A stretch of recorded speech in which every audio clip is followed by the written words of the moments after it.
Hi everyone, Sean Paul Ellis here from the Saturday Morning Cartoons Podcast. Remember, that's morning with a U. Some quick pre-show announcements. I kept them quick last week. Will I do it again? These are pertaining to a shout-out, Spotify, and what, of course, is happening on today's episode. So our shout-out comes from YouTube, episode 233, Mother Goose and Grimm.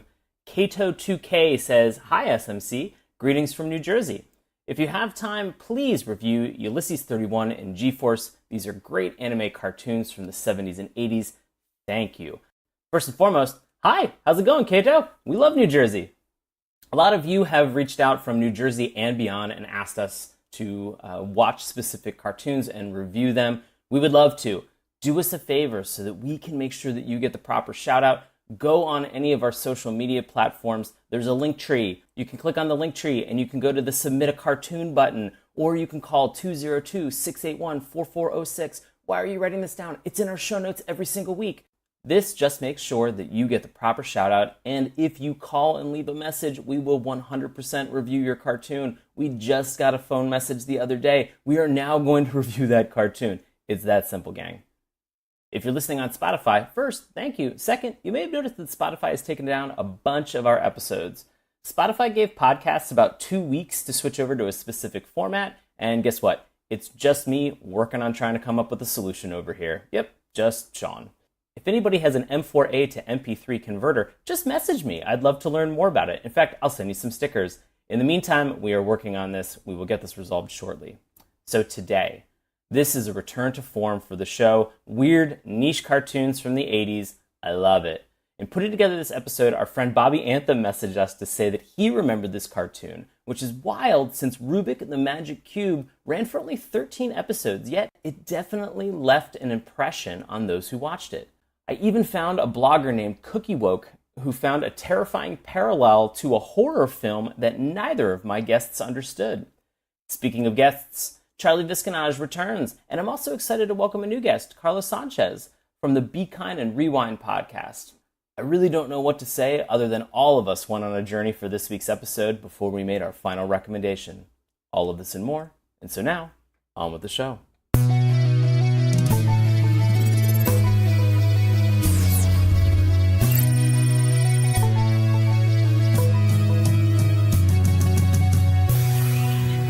Hello and welcome to Saturday Morning Cartoons, the podcast that revisits, reviews, and ridicules some of the world's weirdest animated series.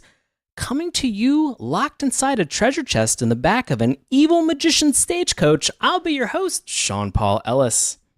Returning to the show, he's in cube form tonight with a high-pitched voice. Please welcome returning guest, Charlie Visconage. Charlie, how you doing? Good. I'm pumped to discuss this. Thank you for having me. Absolutely. Well, thank you for coming back, Charlie. Joining us for the first time, and you can hear him giggling in the background, attempting to clone diamonds and thwart the effort of 3 kids. Please welcome host of the Be Kind and Rewind podcast, Carlos Sanchez. Welcome, Carlos. Bruno, thank you for having me on. I appreciate it. Absolutely, absolutely. This is exciting for me because I was on a couple months ago, Be Kind and Rewind with Carlos, talking about Saturday morning cartoons. And as we were talking about the Saturday morning lineup, we got into the cartoon that we're talking about tonight. And if you're not familiar with this, we are talking about Rubik, the Amazing Cube this evening. And so thank you, Carlos, for bringing this to my attention. And thank you for letting me get in deep dive into this. I'm ready. I'm ready to get into it. Oh, man. Well, to really kind of baseline and level set for everybody, I wanted to ask Carlos, what was your what was your relationship with either the Rubiks Cube or even this cartoon in general? I've only heard about the show in the last few years, getting into the podcast and doing research for stuff. I didn't know it actually existed when it actually was on. But I didn't have an actual Rubik's Cube either. I always said it's one of those friends toys that they had. You go there and you play with it and stuff like that. But I had my fair share of exposure, like I said, in the last few years. But now that it's on my radar, it's been on my radar constantly. And now that you brought it to my attention to watch a full episode, it's opened up a whole new world for me at this point in time. The only time I really had one, the only real connection was in high school. I had one on my bed that I would use. I had it solved, but I would reverse a few of the moves. So when like girls would come over, I'd be like, "Oh yeah, let me just solve this real quick." And yeah, they'd be like, "Ooh." I mean, it would work like maybe half the time, so it's not always 100%. Still but pretty good. Still pretty good a couple odds. times, yeah. And so that was like my go-to for the Rubik's Cube. So that's my connection to it, I guess you could say. I would have never thought to have ever done that. Wow. Nice. Well, congratulations. Yeah. If I had any smooth moves, that was like the only one. You got to do the Rubik? If you're looking to flirt with somebody, show them your hand-eye coordination, your spatial reasoning, and your intelligence, all in one simple move. Or 3 or 4, depending on 3 or 4. Cranked it. It's shameful, but I had it so memorized what my 4 moves were. I'm like, oh, I think it's this. Oh wait, this maybe. Oh, here we go. This is so amazing. yeah.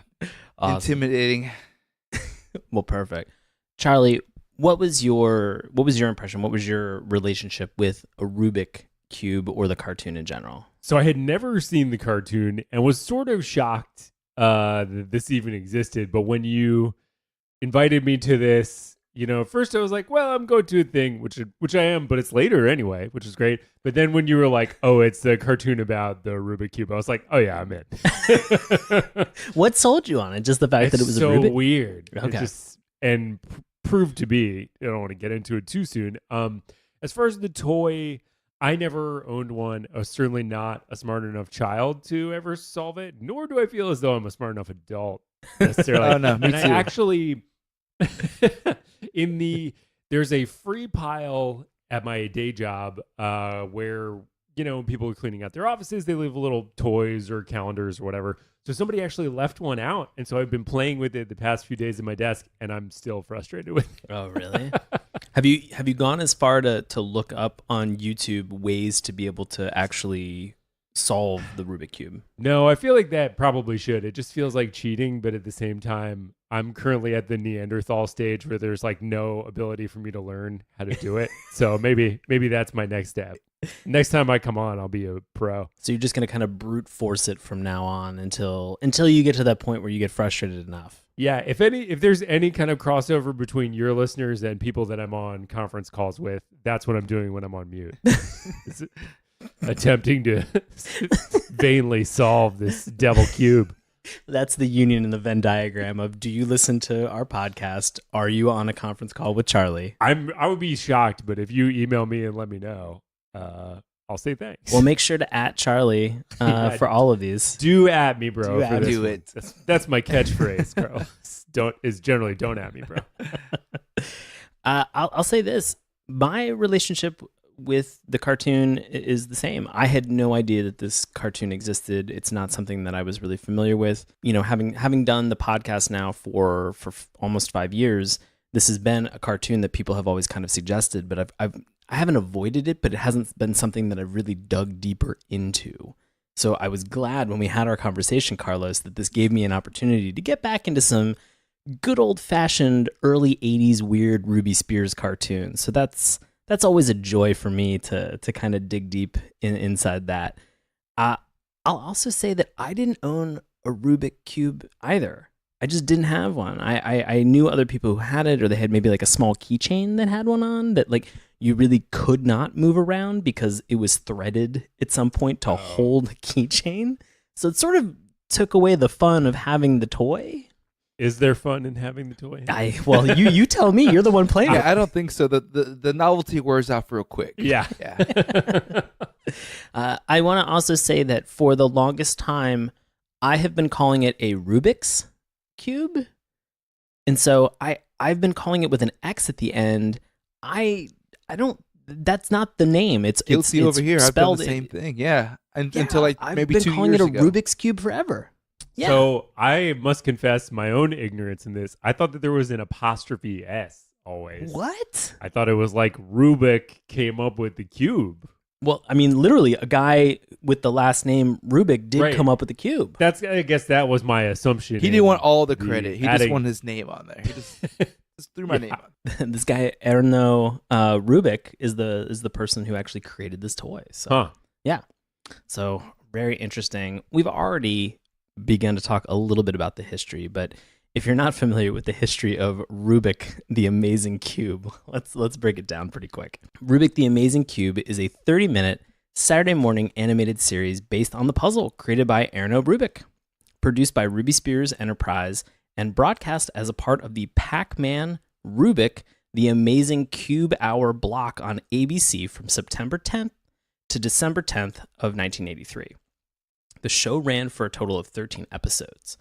The Rubik Half Hour was broadcast in reruns as a standalone series on ABC from May 4th to August 31st of 1985. The voice of Rubik, and I love this, is done by Ron Palillo.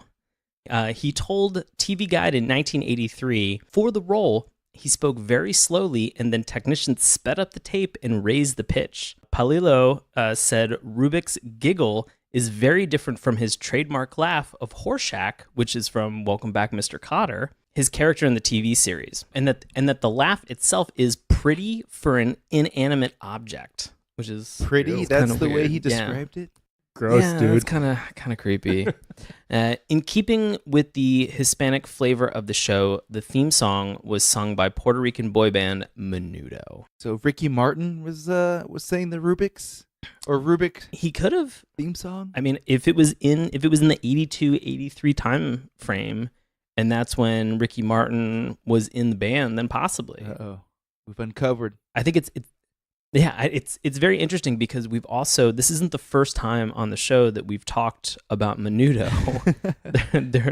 Last summer we did a review of the cartoon. It was a French cartoon, and it was Spartacus. If they're going to have Horshack be the voice, why not just keep his regular voice? He already has like this odd, like, high-pitched voice. I know, man. I don't get it. It almost makes They could have little got to no anybody sense. if they're going to slow down or they're going to speed up the audio. Why would they get anybody they else? Save some money. I know. I really feel like they could have probably just gotten a very squeaky young teen who could have come on, or young kid to He probably to had do like it. 2 TV show contract with ABC, and it's like, all right, he just give him this voice. That's it, and we're done. He's like, gang, what I really want to do is I really want to do something where my voice is completely digitally manipulated, but I also love cartoons. I want nobody to know I'm in it. Yeah.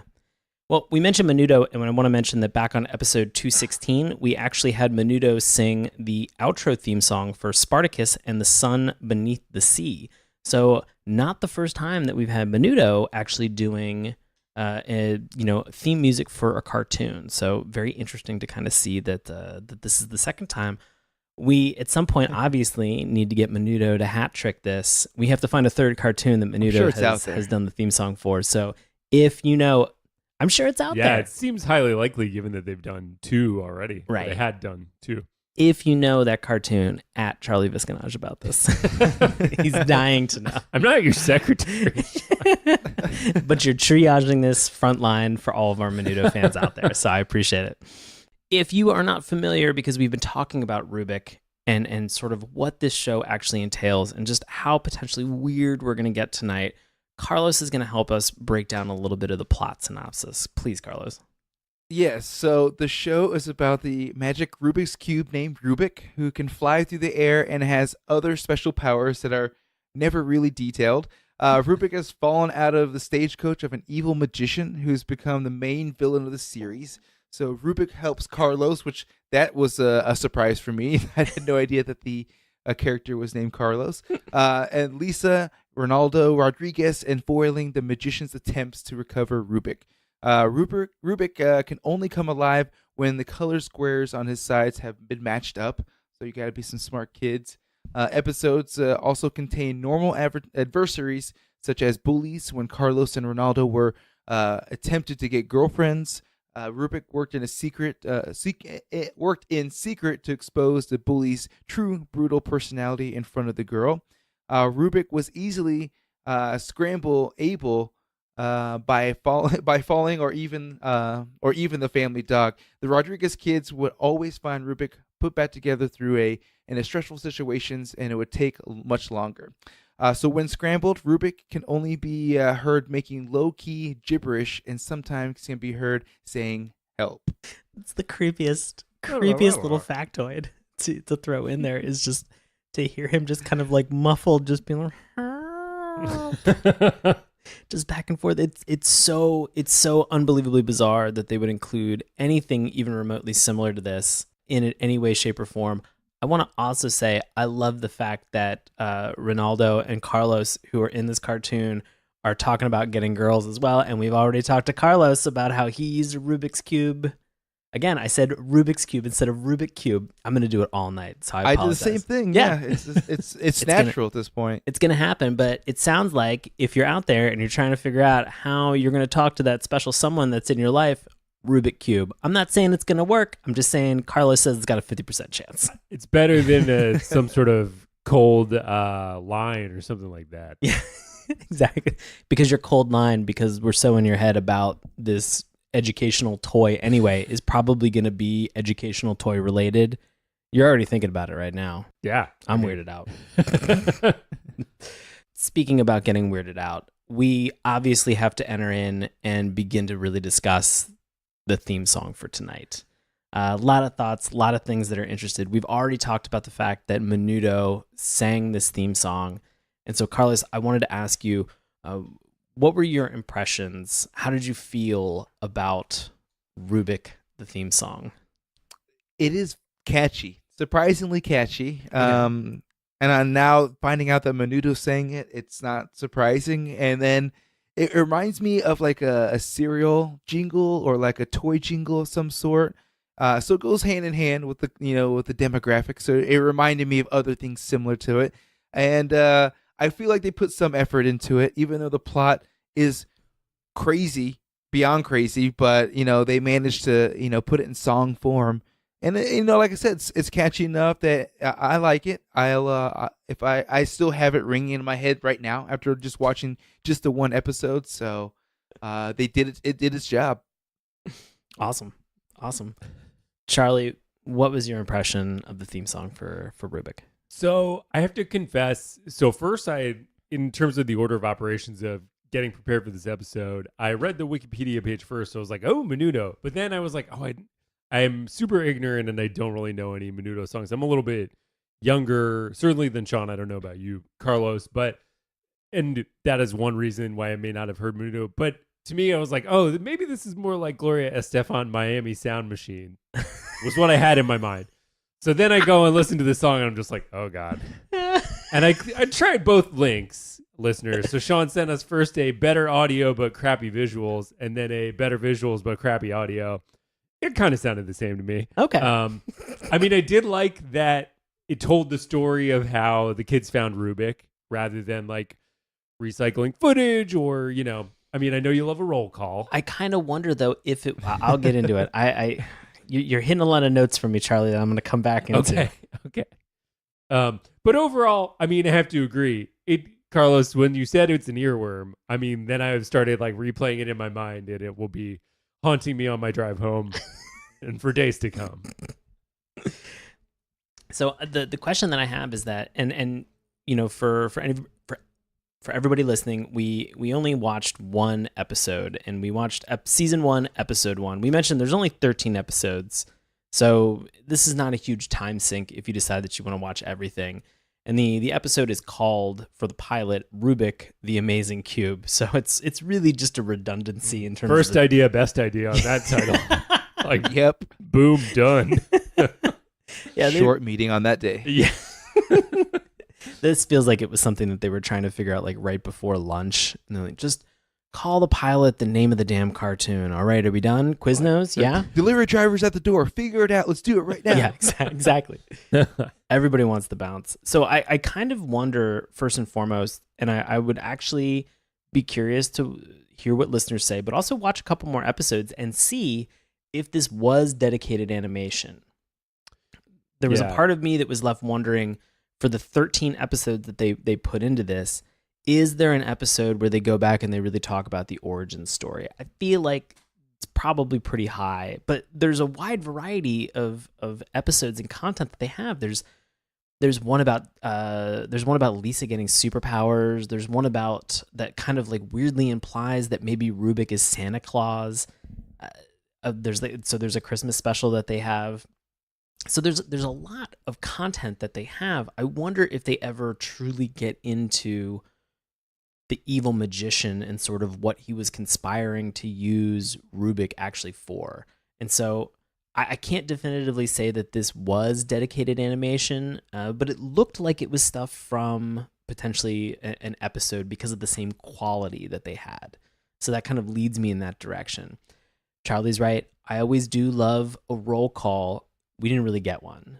Yeah, But- I mean, at least you see who the main characters are, but they don't name them or anything like that. Well, they name one person Oh, at that's true. the very end of the theme song where he very creepily introduces himself to everybody.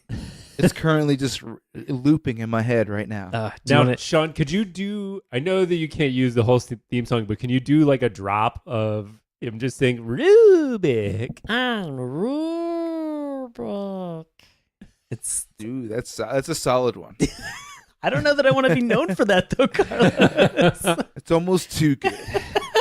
Just isolate that and pepper it in throughout this episode. Oh, really? You know, we don't really get much of a roll call except for Rubik introducing himself at the very end. It's fine. I do really enjoy the fact that this tells a story in a very visual fashion with a lot of music, but very minimal dialogue or lyrics actually sung for the song. And I'll say this, it is definitely an earworm, but I'm more intrigued to know what happens with this crazy magician, this evil crazy magician that, you know, he was put in a chest and then, you know, on some fateful night fell out of this stagecoach. I'm also very frustrated because the adult part of me is like, all of these problems could have been solved with a lock. Yeah. He could have locked that trunk. He could have locked the stagecoach. Also, this is 1983. Who the fuck is riding around in a stagecoach Yeah, they seem to be on in. like back roads? This isn't 1600. So what is he doing? Well, maybe the magician is Amish, and maybe this takes place in Pennsylvania, where you're from. It's true. Yeah, that's a good question. Maybe he was riding out to the coast to use Rubik to boil the Atlantic Ocean. Oh my god. Yeah. Lines up. I think you're onto something. A lot of this just really checks out. I will say the one final thing, I do like sort of the introduction, despite how creepy it is, of Rubik introducing himself. The thing that haunts me is at the very end of the theme song, they have this moment where the evil magician has realized that the chest has fallen out of the stagecoach. He turns around to go get it. So that means at some point he has to do like a 3-point turn with the stagecoach to figure out how to do that, to go back in the opposite direction to retrieve Rubik. The kids are standing there looking at him. They don't know what the fuck they've found. And then this Rubik Cube beams magic onto them and teleports them up into the sky and leaves their bicycles there. And as a kid who rode my bike every day in the 80s and 90s, I would have been like, what are you doing with my Schwinn Sidewinder? That took me a lot to be able to save up for, buddy. You better go back and get that bike. Yeah. What's Rubik? It's coming with me or I don't go. Yeah, exactly. You know what? We're I'm a gonna, team here. I like that Carlos is like, you know what? I'm going to stay with the magician Yeah, because he's chill got my here, bike. guys. I just got new baseball cards on my spoke, so I don't want to. I'm not gonna leave the bike. This Huffy is cruising, and I'm going to stay here with this magician. I mean, maybe the main conflict arc, you know, obviously we didn't watch the other 12 eps, but maybe the main conflict arc is that the magician with his open wagon stole their bikes and he's like, hey, I'll trade you. But they're doing it like on the edge of a cliff or something. Or he's just riding the bikes around. You know, he's Yeah, just like, you know what? Fuck Screw you, this kids. stagecoach. I got these Schwinns. Let's These do bikes it. are sweet. Exactly. He's like, finally, I've been trying to upgrade and get away from this horse. He traded up. I'm finally on this Huffy. I'm just going to cruise around town. Later. I like to think that that's sort of the happy ending that happens. I think so. Yeah. I think the evil magician got his way. Yeah, got what he wanted, got what he's looking for. So we mentioned, just the production house that we have that's behind this is Ruby Spears. Wanted to get into our impressions about the animation style and sort of, what did this make you think of? Were there any contemporaries in 1983 that you could draw a parallel to? So Carlos, what was your impression of the animation style for Rubik? Definitely reminds me of like the old, 70s animation, like I kind of like Fat Albert or Scooby Doo. Those are kind of the ones that kind of popped out to me because a lot of realistic, not realistic, but not a lot of like crazy, outlandish characters, but like a lot of human cartoons that they use, and it's kind of little variations of that. So yeah, it's kind of reminded me of that, and something contemporary. I would say more like a Captain Planet, maybe. Huh. Okay. Maybe just because, like I said, that's one of the main shows I can remember. It's mostly just people before he gets to his villains and stuff like that. So I think the animation, like I said, more 70s, kind of reminded me older animation, even though at this point, it was 80, what was the year it came 83. out? Okay, so I could see maybe somebody from the old guard from the late 70s came in and we're still animating for that. So that's kind of what it reminded me of. Okay, awesome. Charlie, what were your impressions? Well, it's funny that you said 70s, Carlos, because I made a note in the doc that it kind of reminded me of like Scrappy Doo if the animators had been allowed to drink at lunch. Obviously the copies that we were watching, you're kind of at the mercy of whatever medium they were on before they were put on YouTube. But even still, it's looking a little ragged, right? In my opinion. No, it's very Ruby Spears. If you've seen any other Ruby Spears, so I am not as well versed in that. What are some of their other shows? Sure. So I'll draw a parallel to something that I think you might be a little bit familiar with. So Ruby Spears and HannaBarbera had a lot of the very similar kind of art style in terms of what they had, which is very thin lines, very minimal shading. In fact, in many cases, the shading or the detail went into the environment and not necessarily the character itself. And so this has a very kind of I'll agree. It has a very 70s and 80s style, especially in the nostalgic, I want to say apparel that they were wearing. They kind of had like bell bottoms on. So like Scooby-Doo, they kind of look like some Scooby-Doo characters. You would see even nobody has an asscock though, but yeah, exactly. No ascots. So, but you had like a baseball or ringer tee like on Ronaldo, which were very common during that time. Yep. And so you saw a lot of that particular touch.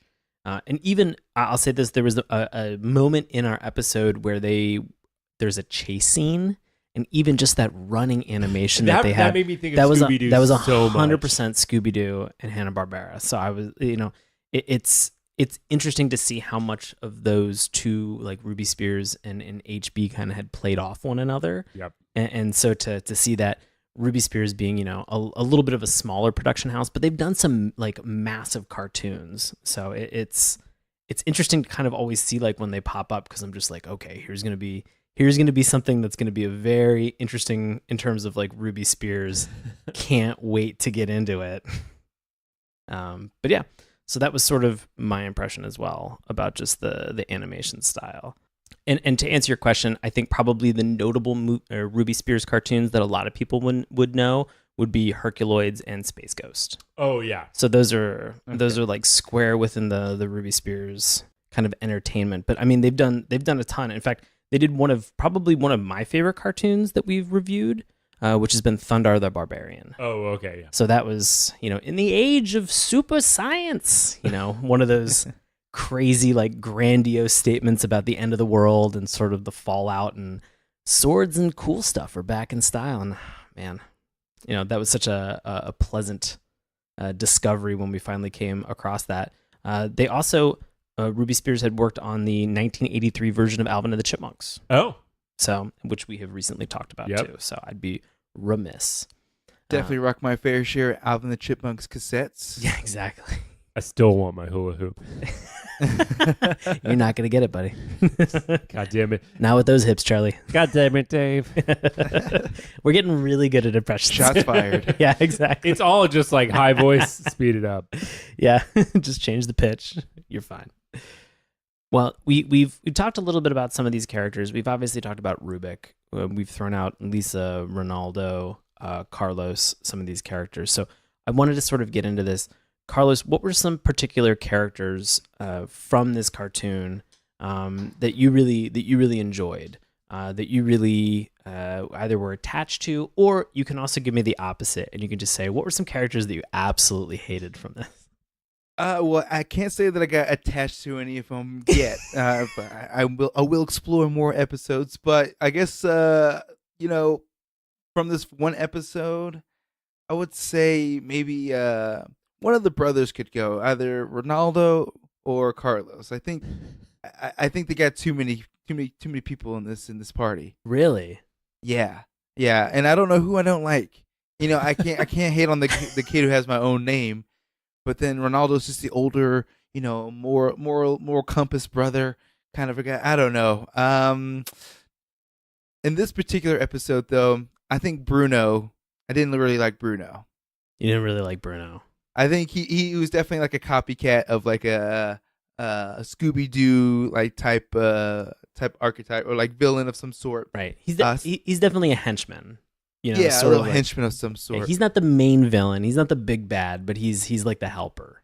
And without knowing too much about Rubik's backstory, it is tough to kind of connect with Rubik because you don't know what all his powers are. Oh, you don't boy. really know what his connection is. You know from the intro what his like quick backstory is, but like he sometimes comes off like he's like annoyed with them. Yeah.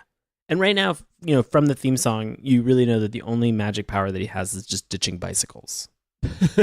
You know, and that's it. That's really where he is right now. Can you tell me, because you know we watched the first episode, they really do, and you're correct, they really do drop you right in to Rubik and don't give you a ton of backstory or explanation, at least in this first episode. What were some of the powers that you observed that Rubik has? So he can levitate Right. himself and others. There's no weight limit to this. It can be a trash can or an entire boat. Right. He's literally like a little Yoda. I swear to God, because that's pretty much what his power. He might as well just have the ear. Does he have the ears coming out? I think he does. But he's like a little mini Yoda, so there's no weight limit or capacity to that. I couldn't remember what else I saw him do. It was a lot of levitation. Yeah. A lot of flying and levitation and kind of navigating around danger or peril. Able to control like the villain. Did he like wrap his powers around the villains and move them around or something like that? So he can, like, if you piss Rubik off, like, he could do some serious damage. Rubik will put you in a wheelchair. He'll put you in the corner for sure. He'll put you in cement shoes if you're not careful. That was He did, horrifying. Yeah, I thought when I saw that part, I was like, "Oh yeah, they think us stupid kids. You just step in cement and it's dry." But then he was all like, "Super dry." I was like, "Oh, Rubik's not messing around." Yeah. Maybe Rubik worked for the mob before that. Oh yeah, like Rubik, we need you to toss another one in the river. He would have That's been my a terrible powerful Italian tool accent. for like a Gambino crime family or something. Yeah. You just feed him a piece of candy and then your problems disappear. Right. Super simple. That's it, candy for a body. That's a fair trade for the mob. Oh, I like this new murder economy that we've come up with so far. This is creepy. We're gonna create the Netflix dark side of Rubik, the 9 episode story. We're gonna find out about that wizard too. I'm in for the dark version. If of it was Rubik. produced by the people who do like Riverdale and Sabrina, I'm in. Oh yeah, There's a lot of like steamy teens who are really 30. Oh man, can you imagine just like some really steamy Rubik scenes? Like, Rubik, suck me off. Oh Jesus Christ! Or just the entire time he's just like, "How's it going, girl? Want to try to solve me?" I love it. It makes sense. I like where it's going. Yep. I already like where this is going. I'm gonna green light it right now. Call us Ted Yeah. Sarandos of Netflix. Exactly. So we kind of have been talking about this. What were some other powers that you observed that Rubik had? Because I've noticed a bunch, and they're confusing. I'm kind of confounded a little bit by what this cube can do. So I think Carlos hit on all the ones I can remember. So it was like mostly levitation. He could dry the cement. Right. And yeah, fly. I feel like they were skirting by on a lot of the like flying / levitation. So I have 2 additional powers that then came up that I found to be very frustrating Deus Ex Machina kind of MacGuffin tools where they were just like, oh yeah, he can also do this. 1, he could fly through walls. So that means that like he could phase in and out. Oh, that's right. There's that one scene, in the very beginning where we find Rubik when he gets kind of, unshuffled or like kind of he gets scrambled. He falls through a floorboard. But there's other parts where he just transports himself through a brick wall. And I was like, which one is it, buddy? Stop. Like, there was a part of me that's like, yeah, pick one. I was like, how much of this is you just wanting to fuck with other people? And just being like, uh-oh, I fell through some floorboards. Come and figure me out. Help. just the entire time. And then there was another one where at some point, somebody, I believe it was Bruno, was holding on to Rubik. And Rubik just expands his size exponentially so that suddenly Bruno can't grasp him anymore. Yeah. And so there's these parts where he's like making himself bigger and then smaller again. So, I mean, we've talked a lot on this show about how, you'll see this in Warner Brothers cartoons, like Looney Tunes cartoons, like when they reach into that hammer space kind of behind their back or like in a pouch, like Popples would reach like into their little like tummy bags and then pull out whatever the hell they needed in order to solve a problem. But it almost feels like instead of having Rubik reach into hammer space, he just is hammer space. Like anything he needs in order to solve a problem, he's like, I'm just going to do it. Like, don't worry about it, gang. I'm going to figure it out. Can't trust these preteens to take care of our problems. I will say this, though. I really did like the fact that a lot of this cartoon focused around the interaction of these three siblings.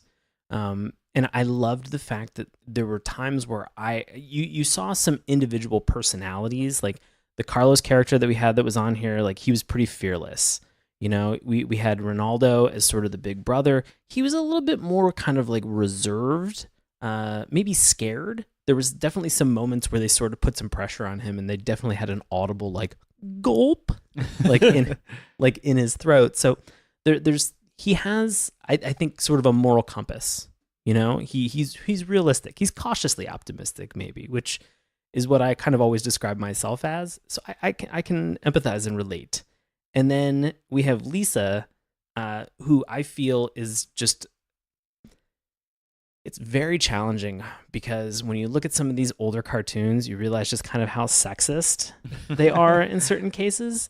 And at some point they just tell Lisa, they're like, you can't come. Girls can't run fast. And she's like, fuck you. Like, I can run as fast as the both of you.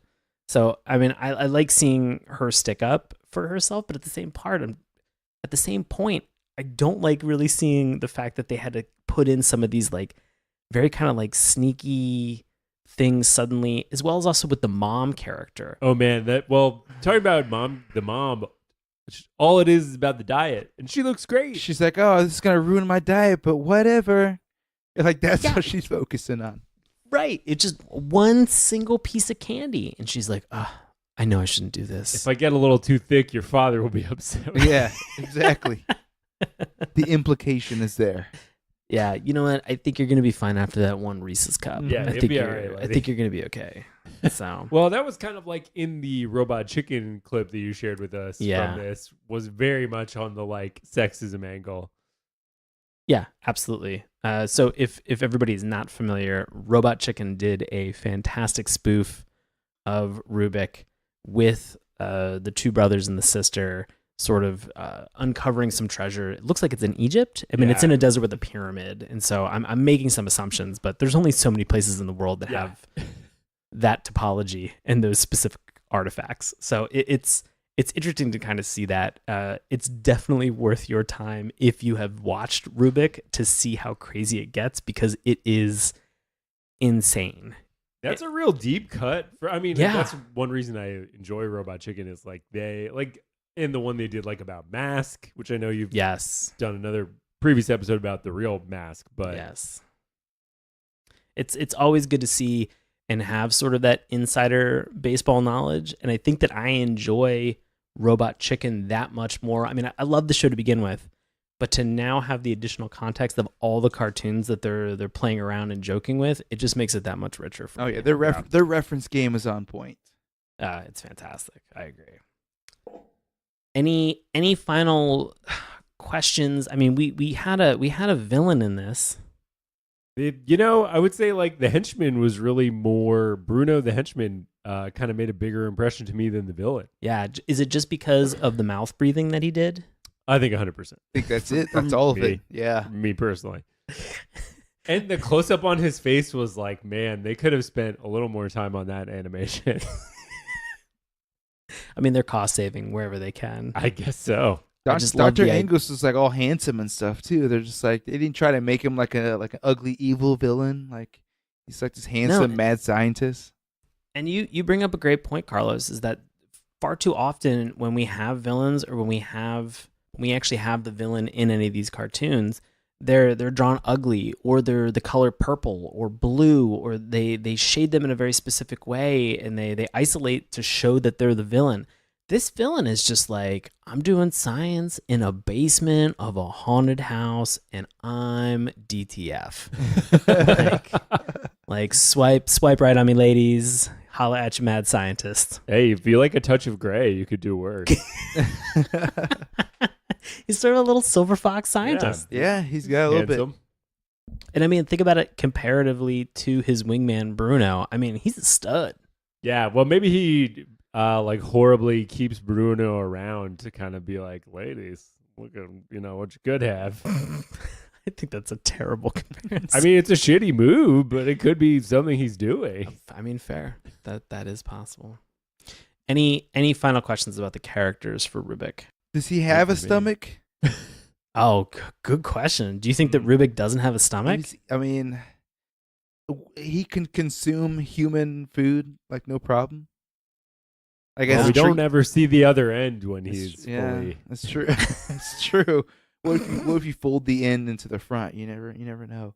And I guess, does he have a kill mode? Because like Spider-Man, can he go into instant kill mode? That would be so horrifying, with same voice but like the red eyes. Like instant kill mode. And just the giggle. It's just like spikes erupt from every angle. After seeing some of his like dark side turn on Bruno, I'm like, man, like I said, don't piss off Rubik. He could get some stuff done to you. Yeah, I mean, he's gonna throw. We've said it before. He's gonna throw a boat at you if you frustrate him. That's true. I mean, that's very weird. So for tonight's plot discussion, we mentioned the episode that we've talked about. We've mentioned the episode that we've watched tonight. Encourage you to go out and check it out. We're obviously not going to go beat by beat through the entire episode. Instead, we've got some high-level thematic questions. And so first one that I want to throw out to you guys is, for a toy that really didn't need a backstory, what was your impression, reaction, and feeling about the story that they created for Rubik? And so, Carlos, what was your feeling about this story? Could you have done it better? Yes, always you can think you can do a little bit better, but for this one, they've created such a intricate backstory for an inanimate object. Like they gave it the magician falling off a stagecoach in 1983.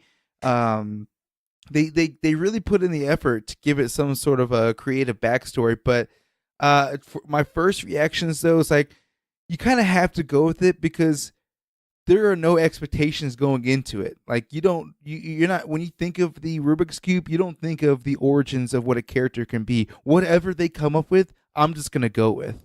And what they came up with, I think it was decent enough.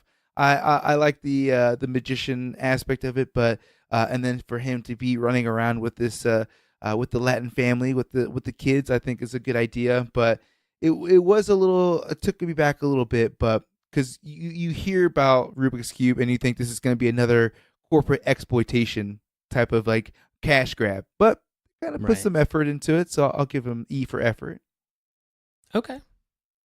And possibly an E for everyone. I mean, this is a pretty family friendly cartoon. Charlie, what about you? Any specific impressions about the story that they created? Do you think you could do it better?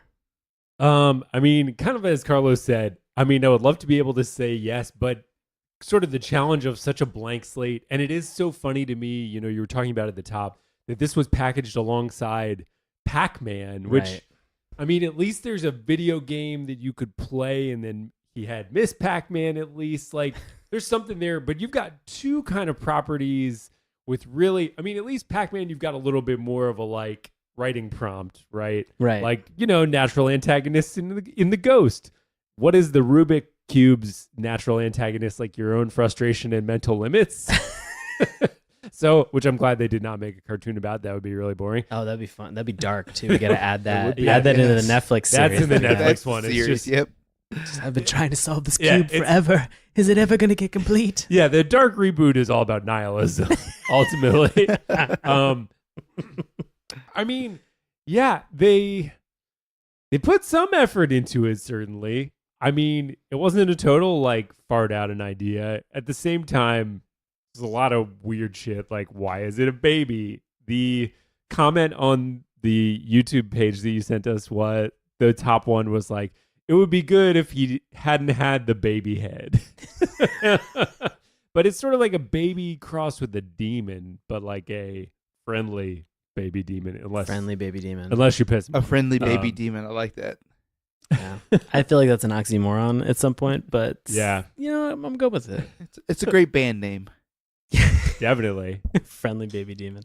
I'm gonna agree with you guys. I feel like there was definitely, it felt like some effort, and I think that the challenge is with the blank slate, that there's a lot of directions that you could go in. I would be interested to watch that backstory episode to figure out what this evil magician was doing. I don't know that I would change the character design though.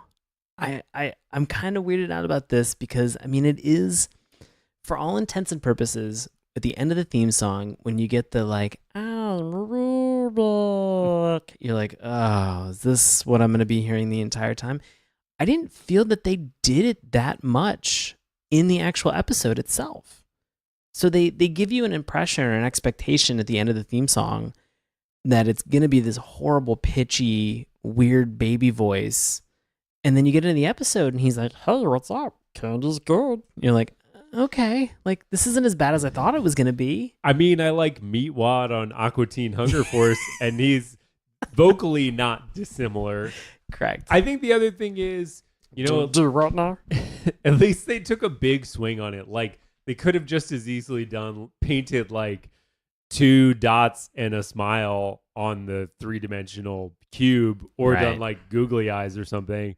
I would have loved googly eyes. I mean, that would be cool. If you would have put googly yeah. eyes. No, you're right. Oh. The effort was put in there, and I think for me, it's like, make a choice. Give him legs, let him walk around, or if he's gonna float, he's gonna float all the time. No one's gonna walk. If you can float, you're not walking anywhere. Yeah, I agree with you on that. That's why. Sorry, I took it to left field there. No. But, No, I mean, if he's just going to fly and he's going to levitate everywhere, then what really is the purpose of legs other than just to kind of allow him to like, it's like landing gear Yeah. for a magic cube where it's like, oh, let's just have him stand for a little bit, that could have been, if they would have taken out his legs, that's an entirely new portion of the budget that they could have used for Bruno's face. There's a lot that they probably could have done. Yeah, right.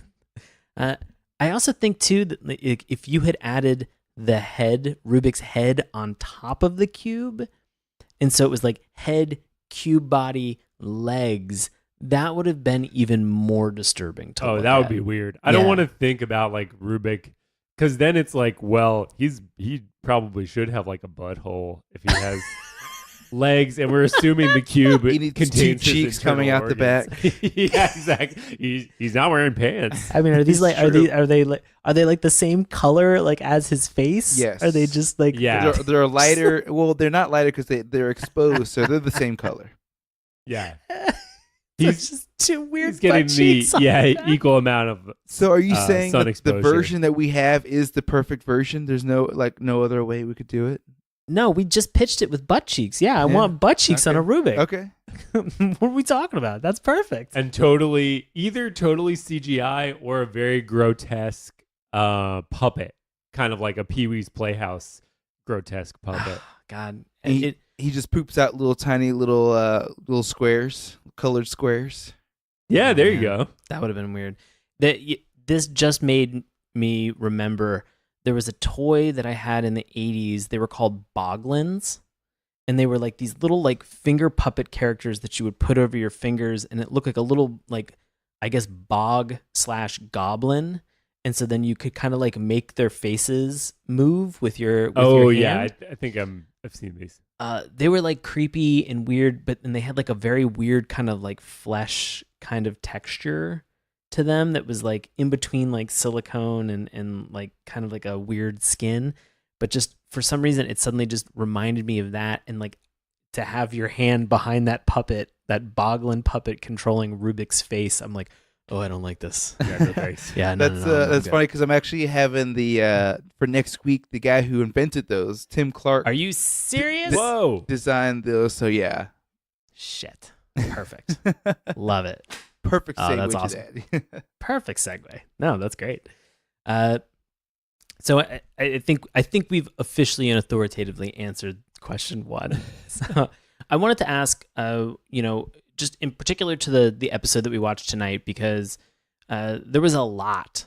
There was a lot that was in this episode, just in terms of there was a Halloween theme, the haunted house in a neighborhood trope that you have, mad scientist.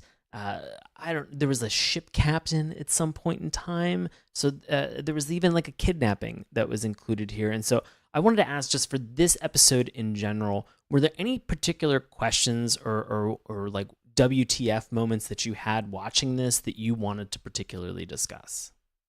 Carlos, anything from you? I think we discussed earlier just trying to get a handle on what exactly Rubik's powers are, because he just uses such a variety, and for you, like you said, just when the plot needed him to use it. So I was like, did they ever establish in another episode that Rubik can do this, this, and this? So I'm not, because like we say, we just watched the one episode. And is there this episode you keep talking about that is this backstory, or is this what we want, or does it exist? I feel like that's the question, like the existential question for Rubik. Is he just the thing that you want, or does he just simply exist, as a thing that you want? I feel like that's what's weird. Boom. Probably not. Just but went still. deep. Boom goes the dynamite. It's just very weird, because you're right. Like, I mean, he just seems to be able to do everything and then also nothing at all. Yeah. He'll crash through a floorboard and completely scramble himself. He'll cause property damage and then be like, oh no, I'm unusable now suddenly. Yeah, what if he does this and none of the kids are around? Like, he's gone forever. Right. Yeah, if these kids grow out of him and they're just like, we don't really want you anymore, Rubik. Like, what does he do then? Does he just say, I'm going up to like a big Rubik cube in the sky? Or does he... Or what if he's like, hee, I can't die. He just haunts him forever. They just unscramble him and put him in like a soundproof box. Oh my God. I don't or know. he's more like Wolverine, and he just ages slower than everyone else. Ugh. And then there's just like an old man Rubik. With the beard and all like all scratches Drinking all over problem. him. Yeah. Yeah. I would watch that. Yeah, I would definitely do Old Man Rubik. Yeah, I would do Old Man Rubik. Charlie, any particular WTF moments or questions from watching this, as we've talked about, sort of understanding the powers of Rubik, anything that you walked away with that you were like, I don't get it? I mean, I think I got what they were going for. Right. It's all like pretty goofy. Nothing beyond what we've discussed so far. Okay. Because I think one thing that you might say is maybe like kind of hands-off parenting, but I also think in 1983, Yeah. that was pretty standard. Yeah. That's just a 2019 That's lens just on the it. way it was. Ooh. Yeah. Also, I Yeah. have no children, so I can't really comment. So I wanted to bring up a very interesting and kind of weird note. Before we get into our final question, I was looking and doing a little bit of research, and I came across a blog, and I apologize if I get this wrong for this person who I reached out to on Twitter. I think it's pronounced Cookie Wook or Cookie Wookie. He brings up a great point, and I'm going to throw this out to you guys and Okay. see if you can help me understand the movie, because when I realized this, I was like, oh, this is pretty chilling. All right. Unlimited power within a box, and when the box is unshuffled, or when the potential problem box isn't solved, no problems. But the moment you solve the box, suddenly that power is unleashed on the world. This is the plot of the horror film Hellraiser. I've never seen Hellraiser. Oh, no? You've never seen Hellraiser? Okay. Pinhead, the guy with all the... Yeah, so I'm familiar with the image. Right. So they have like a puzzle box concept that's in this, and it's always somebody finding the puzzle box, solving it, and it unleashes hell on Earth. And then they're scrambling to, like unsolve the puzzle. Gotcha. And send him back to hell. And so at this moment when I was reading this blogger's review of just like, I'm pretty sure I thought that this plot was Hellraiser. And I was like, oh my God, you might be right. I got to watch that after this. It's you're gonna love it and you're gonna hate it. So it's a 80s horror film that I think it stands the test of time, but it's one of those that like as more and more sequels get added, they just get crazier and crazier. I think they're rebooting it too. It's definitely coming back. Oh, here well, we yeah, go. I thought I saw a headline about that. Can't wait. If there's a cameo with Rubik in there, that's or it's just like on perfect. somebody's desk. Yes. Just A little there's callback.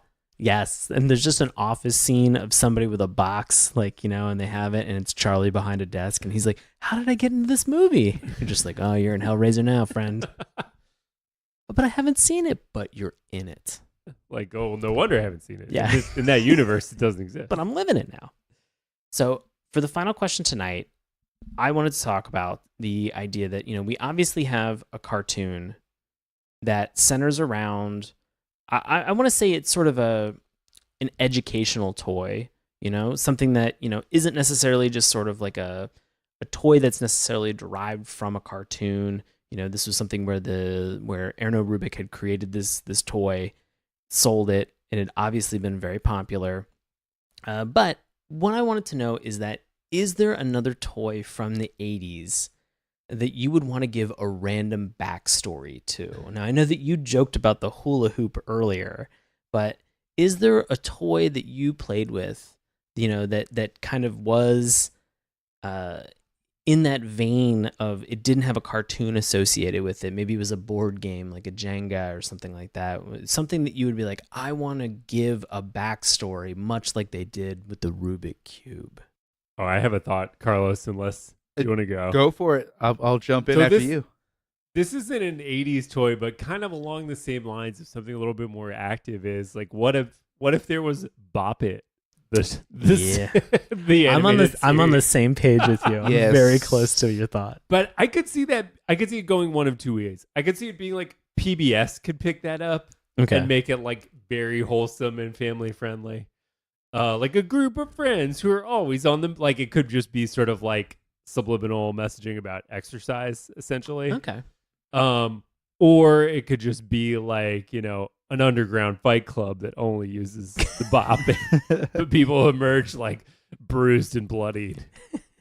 In the year 20XX, Right, yeah. Bop It is the only weapon. You see like the drone footage of a city that's just pretty much decimated and like garbage cans on fire. Oh, It's like man. RoboCop. And then like twist it, Right, yeah. pull Bop it, it. Pull it. pop it. Yeah, maybe Bop It is like a bomb if they don't Ooh. continue to do, if somebody has to always be on watch. Like they have to, almost like a Simon Says, that you have to like go through the combination in order to defuse the bomb. Yeah. Oh man, I like Ooh. it. Yeah. I'd be curious. Some sort of hellish game. Oof. Oh, I like that. Carlos, any ideas from you? So I think I've always wanted a dedicated mythology to the Play School Viewfinder. Oh Ooh. my. So maybe the Viewfinder is like it's in a time capsule. We'll do like a Jumanji. Like these people find it, these kids find it, and they start looking at it, and maybe it like predicts like future tragic events that they have to. Every time they click it, there's a new event that they have to like Yikes. go stop or something before it happens. So Sort of like Final Destination yeah, style. exactly with the Viewfinder. Ooh. That is creepy and I love it. I'm into that. I am very into that whole idea. So I think Man. the Viewfinder could have a dark side to it. Yeah. I like this. Netflix, if you're listening, and I know you are, We 'cause you got listen to every We're episode. dropping gold this ep. They're making pretty much anything. They can make this. Yeah. I think the Viewfinder is great. Well, because you've got pretty much an unlimited set of stories to tell based on like whatever somebody crams in it. Just put like a new little, what was it, the little picture Sort of slides film on there. circles, yeah. And correct me if I'm wrong, but on the viewfinder there was that little toggle switch that you would do, and and it would rotate the disc, and so it could be like you're seeing yourself, and it's like behind you. Ooh. Ooh. It's like it was like a Conjuring style direction in this. Where out of all the ideas we've had, none of them have been happy. We've taken them all dark. Guys, what we're trying to say is that we're really excited to be sponsored this week by the reboot of Hellraiser.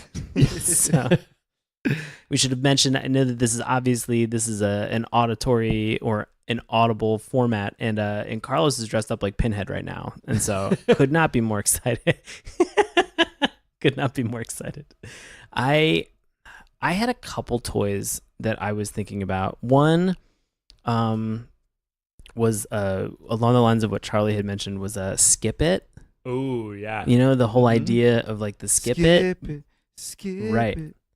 I kind of wanted like a random backstory of like this thing that like gets like attached to your leg. But I could see it obviously going from that assessment or from that pitch going in a dark direction. But I could also see it as being something where it's like it's attached to your leg and like it requires friends to help you figure out how to get it off, or it requires like a group of friends to come together to, to actually, skip over top of it in order to release it.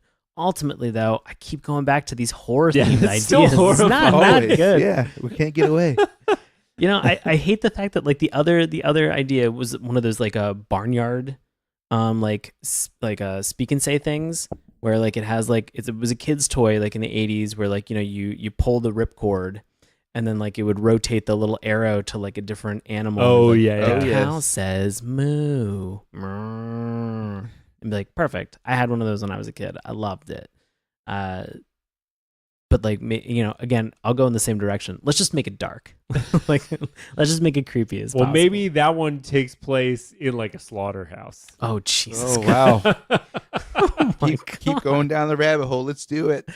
Or it could have just been like a very farm-friendly kind of like 4-H club, where it's that toy kind of like floating around, sort of like a Rubik, helping kids with like their chores on the farm and like explaining to them about like animals and like different things, and like you pull the ripcord and it was like a factoid about like cow's milk. Oh, I'm just trying not to make it I think you have a future at PBS. Yeah, I mean they are nearby where you live. I mean, it's very true. And we just did the Magic School Bus for our previous episode too. So, we're in that educational track right now, gang. We're really more in the Magic Ghoul Bus of pitches otherwise. That was pretty good. Damn it. If anybody else... For not being a dad, Ellis, that's a sweet dad joke. Yeah. If anybody else has any other Magic School Bus related puns, please at Charlie and me. Yeah, I want to hear them. I guarantee it's probably going to be Ellis Abrams. I'm into it. Yeah, I'm into it. I'm here for it. So we have had an opportunity to talk a lot about our impressions, our thoughts, our feelings about Rubik. So, but guess what? You listening right now. Yeah, you listening out there right now at this exact moment. It turns out you guys have some opinions about Rubik as well. And so we want to make sure that we have an opportunity to honor those reviews. And so we're now going to turn it over to longtime listener and friend of the show, Bobby Anthem, for this week's Love It or Hate It. Bobby, take it away. This week's Love It is titled, He's Colorful, Magical, Laughable, by Servo Program 10 in February 2003. This one says, Rubik the Amazing Cube was yet another well-remembered 80s cartoon based on 80s pop culture, namely the best-selling game puzzle cube of the same name. Rubik was an alien with an amazing array of powers, but was rendered powerless in every sense when his colored sides were misaligned. Usually the slightest tumble caused this to occur. I remember how animals would nudge Rubik, causing him to misalign. Some animals actually realigned Rubik as well. It was refreshing to see some ethnic diversity within the show, as well as the family who cared for Rubik were of Latin descent. The opening theme was performed by Latin sensation group Menudo, who are also featured as a part of ABC's Saturday morning programming schedule this season that Rubik ran. And our hated is titled Before There Was Dora the Explorer by Isage 121-113 in March 2006. Before there was Dora the Explorer, there was Rubiks Cube. I'm willing to bet this was the first U.S. English cartoon featuring a primarily Hispanic Latino cast of characters. I don't remember much about the individual episodes, but I knew that the people were Hispanic. The accents were sometimes annoying as heck, but the cartoon filled the time well, especially if the Smurfs were running a repeat story. Like any toy gimmick cartoon, it was 3 years past its freshness date and doomed to being canceled after 13 episodes. Dora the Explorer seems to borrow a lot from Rubik's Cube, particularly because it relies on inanimate objects that will on occasion talk to people. It's always weird to see love it or hate it where it's not really much of a hate it, but it's people who are really kind of talking about the fact that, you know, they recognize that there really was some good and fantastic representation and diversity in terms of the cast. You know, I know that we've kind of talked about the two brothers and the sister, and I would probably venture to say that over the course of the 13 episodes, you do get a little bit of personality from each one of them, but I kind of like them as sort of this like sibling unit, you know, doing things together. Like I mean, I have a sibling. I didn't do a ton with them. Like when we kind of got to that age, it was sort of you made your own friends, you did your own things, like, you know, but it's nice to sort of see these three kids kind of hanging out and continue to do that. I really do appreciate and like the fact that the love it or hate it at least like addressed and talked about that a little bit too. Always fantastic. Plus, Bobby Anthem, what a gem! what a true what a true gem What a guy. of the world. He's the best. So we're now at the point where we get to give our recommendations about Rubik, the Amazing Cube. And so for any new listeners out there, we can recommend a cartoon and we can tell you why we're recommending it. We can also say we don't recommend a cartoon and we can give you our justification. If we don't recommend something, we can go one step further and we can give it the dip. Yes, the Roger Rabbit style dip. You dunk it, it erases it from the annals of cartoon history, and it is democracy on this show. So it's if we have two people who vote in that direction, we can dip a cartoon. So I want to turn it over to our guest. Carlos, thank you so much for being here tonight. What is your impression of Rubik? Recommend or not recommend? So, like we talked about, I've had a bias against this show just since I've known of its existence. I figured it was this corporate exploit, so I didn't give it much of a chance. I've only talked about it vaguely without really watching an episode. I listened, don't get me wrong, I listened to that intro more than I've actually seen any other images of this show, but after watching an entire episode, and even though the plot was a little crazy, I felt that they put enough effort into creating the character out of, like I said, this inanimate object. They created a little bit of a good backstory. I did like the Latin demographic they were going for. I had no idea that was an angle they were going for. And so for me, going back retrospectively, yes, I probably would have enjoyed it if I was growing up. So now looking back at it, I never thought I'd say it, but I would recommend people check out Rubik, the Amazing Cube. Awesome. Thank you, Carlos. Charlie, how we feeling, buddy? Okay, so I'm normally a hater, but I'm just going to say it up front and then give my justification. This is a recommend for me. All right. And I'm going to tell you why. Because it's so fucking weird. I think that I was drawn to doing this app because it's such a strange concept. I can't think of anything else like it, you know, where there's a toy with no backstory, given a totally like balls to the wall animated persona that only exists under certain conditions and has sort of an unlimited power set. Plus, you've got the sibling element, you've got the Latin element, which is pretty unique. I mean, at bare minimum, like, eat a weed gummy and watch it on YouTube. I mean, which I did not do. I watched the episode twice, totally sober. Oh, really? Yeah. Wow. I did not. But noise. But yeah, you could do so much worse than Rubik, and it is just like real weird. So I think it deserves a recommend. We're 3 for 3 in terms of recommendations. I recommend Rubik as well. I really came into this thinking that I was going to go in the opposite direction, and I was proved wrong. And Charlie, I 100% agree with you. This show, and Carlos, this show is weird. It doesn't have any right to be weird. It doesn't have any right to exist, but it is here. It is bonkers insane. It doesn't have to 100% make sense, but for me, this sort of felt like that truly nostalgic moment that we really created this podcast for in general, which is to get back to some of these weird fucking cartoons that pop up that are might not be in your immediate zeitgeist. It might be sort of at the fringe, but then you jump into it and you're like, okay, yeah, this served a purpose. Like, this had a reason to exist, you know?